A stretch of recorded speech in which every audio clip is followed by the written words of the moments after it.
अभिभाषक संघ सुजानगढ़ के कुछ सदस्य वकीलों ने अभिभाषक संघ सुजानगढ़ बचाओ संघर्ष समिति का गठन किया और फिजूल खर्ची के आरोप लगाते हुए अभिभाषक संघ के अध्यक्ष के खिलाफ दिन भर धरना भी दिया। धरने पर अभिभाषक संघ द्वारा सामूहिक भोज आयोजित करने के प्रस्ताव को फिजूल खर्ची बताया गया और इसको लेकर अभिभाषक संघ के अध्यक्ष के खिलाफ नारेबाजी करते हुए भोजन के कार्यक्रम को रद्द करने की मांग की गई। पूर्व अध्यक्ष एडवोकेट सुरेश कुमार शर्मा ने बताया कि एक तरफ जहां देश के प्रधानमंत्री खाने का तेल, रसोई गैस और पेट्रोल डीजल बचाने की अपील जनता से कर रहे हैं, वहीं अभिभाषक संघ द्वारा सामूहिक भोज का आयोजन करना फिजूल खर्ची है, जिस पर रोक लगनी आवश्यक है। एडवोकेट कणिदान चांद ने कहा कि जब स्थापना दिवस पर भोजन करने की बात आती है तो हर बार फंड की कमी का हवाला दिया जाकर आयोजन नहीं किया जाता।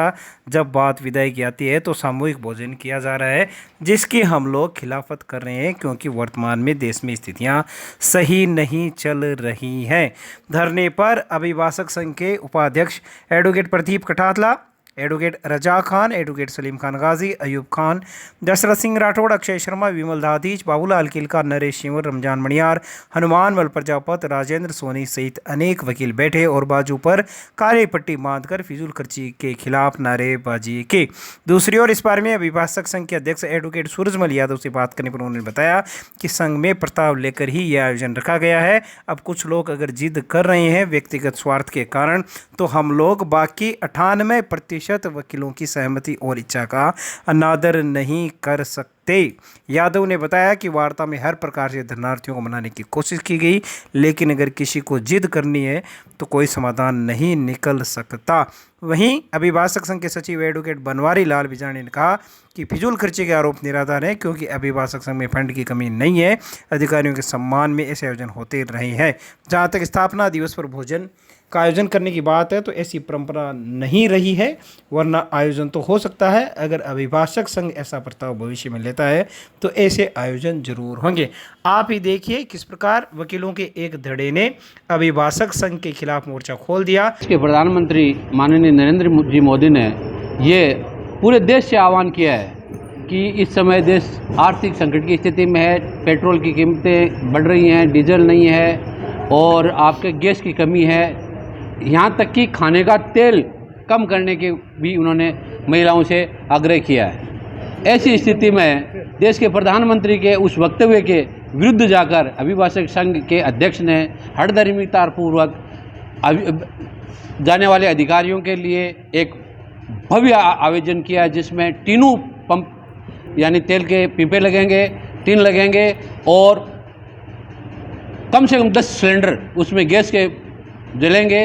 उस बात की अपील का, देश के प्रधानमंत्री का अपमान करते हुए ये लोग इस धरने पर अड़े हुए हैं, ये प्रोग्राम करने पर अड़े हुए हैं, इसलिए हम लोग इसका विरोध कर रहे हैं। समझौता वार्ता किस प्रकार का परिणाम रहा? समझौता वार्ता के बीच में हमने प्रस्ताव रखा था कि अधिकारियों को बुलाया जाए, उनका मान सम्मान किया जाए, माला, शोल, छापा इत्यादि उनको पहनाया जाए, कोई दिक्कत नहीं है, हम सब साथ हैं। लेकिन हम इस फिजूल खर्ची के विरुद्ध हैं, जिसका आह्वान देश के माननीय प्रधानमंत्री ने भी किया है। अभिभाषक संघ सुजानगढ़ द्वारा अपनी जिद्दोजहद, हठधर्मिता और फिजूल खर्ची के लिए अध्यक्ष महोदय श्री सूरजमल यादव द्वारा अभिभाषक संघ के हम सभी सदस्यों द्वारा पूरी जानकारी दे दी गई थी। कुछ दिनों पूर्व कोर्ट का स्थापना दिवस था, उस समय प्रोग्राम रखा गया था जिसमें सांस्कृतिक प्रोग्राम था और खाने का प्रोग्राम था।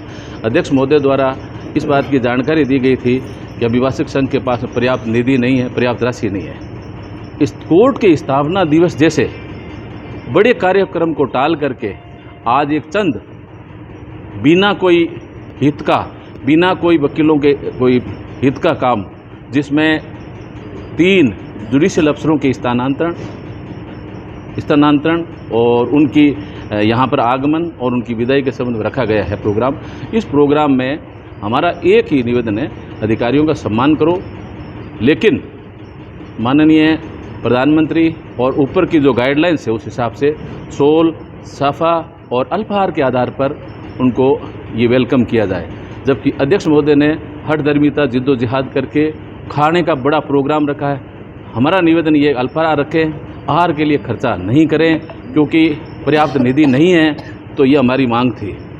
फिर भी हमने अभी अभिभाषक संघ की मीटिंग हुई, उसमें सभी अधिवक्ता साथ हुए। काफ़ी अधिवक्ताओं ने अध्यक्ष महोदय से निवेदन किया है कि इस प्रकार के आयोजनों को रोका जाए। जब बार के पास पैसे नहीं हैं तो इस तरह की फिजूल खर्ची से परहेज किया जाए। इसके उपरांत भी बार की मीटिंग होने के बाद भी अध्यक्ष महोदय अपने जिद्दोजहद पे है कि ये कार्यक्रम तो आयोजित किया जाएगा। इसलिए हम शाम को होने वाले कार्यक्रम का विरोध करते हैं। अगर इसके उपरांत भी कार्यक्रम किया जाता है तो हम अध्यक्ष का पुतला जलाएंगे और हमारे से जितना भी प्रोटेस्ट किया जाएगा, जिसमें आगमन आने वाले जो भी लोग होंगे, हम इस कार्यक्रम का विरोध करते हैं। ऐसी कोई बात नहीं है, बार एकजुट है और जो भी बार के द्वारा फैसला लिया गया है सम्मान समारोह आयोजित करने का, भोजन आयोजित करने का, वो सब बार के सब सदस्यों की मीटिंग बुला करके और सर्वसम्मति से निर्णय किया गया है। उसके पश्चात आज सुबह कुछ सदस्यगण विडम्बना है कि नहीं होना चाहिए, लेकिन वो धरना प्रदर्शन करने पर बैठ गए। फिर भी मैंने प्रयास किया है कि बार की एकजुटता बनी रहे, इसलिए वापस मैंने रिकॉल किया, वकीलों को वापस मीटिंग करवाई है और इस मीटिंग में धरनार्थियों को वहाँ बुलाया है। सारी बात कम से कम 3-4 घंटे वहाँ बातचीत हुई है, चली है, लेकिन मेरी ओर से कोई कार्यक्रम किसी प्रकार की कोई हठ धर्मिता को लेकर के नहीं किया जा रहा है। सब माननीय सदस्यों का सम्मान करते हुए उनकी एक राय लेकर के किया जा रहा है, परंतु मैं विडम्बना है कि मैं इन लोगों को 2-4-5 जो भी है इनको नहीं शामिल कर सका या मेरी बात से ये सहमत नहीं हुए। और अभिभाषक संघ ने भी काफ़ी समझाइश की है, इनको सभी सदस्यों ने काफ़ी समझाइश की है, फिर भी प्रयास सफल नहीं हुए हैं। इसका मुझे खेद है और खेद इसलिए है कि बार की एकता पर प्रश्न चिन्ह खड़ा होता है। आने वाले जाने वाले अधिकारियों के मान सम्मान पर, बार के मान सम्मान पर भी विपरीत असर पड़ता है। इसलिए मैं तो यही आह्वान करूंगा अभी भी कि जो कार्यक्रम रखा गया है उसमें सभी सम्मानित अधिवक्तागण एकजुट होकर के और कार्यक्रम में आवे, सफल बनाए। ये कोर्ट की स्थापना दिवस पर हमारे यहाँ भोजन करने की परंपरा वो नहीं है। हमारे सीनियर अधिवक्ताओं के द्वारा कोई भी जुडिशरी के अधिकारी संख्या में ज़्यादा हो, जैसे यहाँ 2 अधिकारी आना और 1 अधिकारी का जाना, ये है। तो इसमें क्या है कि पूर्व से हमारी बार की ये परंपरा रही है कि आने वाले अधिकारियों को भोजन की व्यवस्था करवाई जाए। हम उसके लिए करें, हमारे यहाँ पैसों की कमी नहीं है।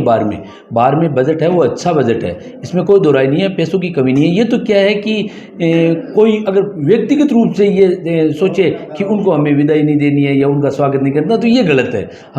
हमने पहले भी कहा है कि हमारे यहाँ बहुमत से निर्णय हुआ है, सर्वसम्मति से, और बहुमत से निर्णय हुआ है। उसमें यह तय किया गया है आम सभा मीटिंग करके कि उसमें अधिकारियों को खाने की व्यवस्था की जाए और भोजन देकर सम्मान किया जाए। अब उनके द्वारा ये जो कहना कि ये नहीं होना चाहिए, तो हम अन्य जो अधिवक्ताओं ने सहमति दी उनके साथ अन्याय नहीं कर सकते। हम पहले भी कहा था कि अधिवक्ताओं के लिए संघर्ष करेंगे, वो आज भी यही स्थिति है। अधिवक्ताओं हमने मनाने का प्रयास किया, अध्यक्ष ने भी किया, हमने भी किया, मगर वो नहीं माने, वो अपनी हठधर्मिता पकड़ रखे हैं। अध्यक्ष जी की कोई ऐसी हठधर्मिता नहीं है और ये आने वाले हर अधिकारी का स्वागत करना भी चाहिए। इसमें हमारी बार का सम्मान होगा। अपील करेंगे मैं दंडाधिकारी से अपील करना चाहता हूँ कि आप ये पर्टिकुलर किसी भी प्रकार से व्यक्तिगत रूप से मत ले। ये है वो बार का प्रोग्राम है, आप इस बार के प्रोग्राम को सुचारू रूप से जारी रखना चाहिए। आपको आने वाले अधिकारियों का भव्य स्वागत करना चाहिए ताकि इसमें हमारी बार की स्वाभिमान और मान सम्मान बना रहे।